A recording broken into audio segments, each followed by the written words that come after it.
പരസ്യമായിട്ട് അത് ചെയ്യാൻ നിന്റെ അഭിമാനം നിന്നെ അനുവദിക്കുന്നില്ലേ? സി വെറുതെ നിന്ന് സമയം കളയണ്ട. വാ, നമുക്ക് പോയി രജിസ്ട്രേഷന്റെ കാര്യങ്ങളൊക്കെ നോക്കാം. പ്ലീസ്, രജിസ്ട്രേഷന് മുൻപേ ഞാൻ പറയുന്ന കാര്യങ്ങളൊന്ന് കേൾക്കണം. ഇതെന്റെ അപേക്ഷയാണ്. വസുന്ധരേ, ആരെങ്കിലും കൊണ്ടൊക്കെ മാപ്പ് അറിയിപ്പിക്കുകയും കാല് പിടിച്ച് അപേക്ഷിപ്പിക്കുകയും ചെയ്യുന്നത് എന്റെ ഒരു വീക്ക്നെസ്സാണ്. ആ സമയത്ത് കിട്ടുന്ന ഒരു ആത്മനിർവൃതി ഉണ്ടല്ലോ, അത് പറഞ്ഞറിയിക്കാൻ പറ്റില്ല. നമ്മളൊരു വിജയത്തിലേക്ക് കടക്കും മുന്നേ ആ അനുഭൂതി ഒന്ന് അനുഭവിച്ചു വന്നാലോ ഞാൻ. സിയുടെ ഇഷ്ടം. എങ്കിൽ പിന്നെ വന്നോളൂ, എവിടെയാന്ന് വെച്ചാ വന്ന് നിന്ന് തരാം.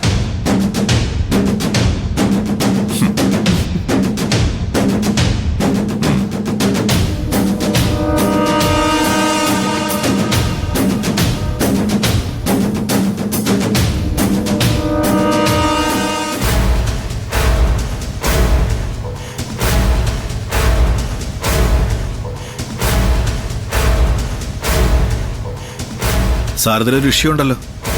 എന്താ?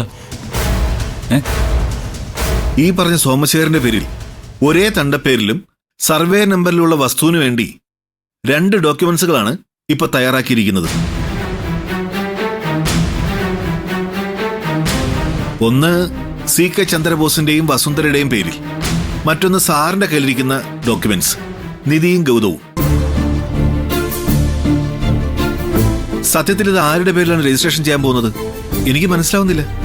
എന്റെ കയ്യിലിരിക്കുന്ന ഈ ഡോക്യുമെന്റ്സ് തന്നെ രജിസ്റ്റർ ചെയ്യും. രജിസ്ട്രേഷൻ ഒപ്പിടാൻ പോകുന്നത് നിധി ഗൗതം തന്നെയായിരിക്കും സാർ.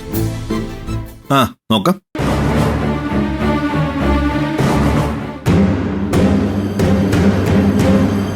നിഗൂഢതകളുടെ ഒരു മഹാസാഗരമാണ് നിധിയെന്ന് എനിക്കറിയാം. ഇപ്പോഴും ഈ കണ്ണിൽ നിന്നും ഒരു പുതിയ അടവ് നയത്തിന്റെ തിരയിളക്കം ഞാൻ വായിച്ചെടുക്കും.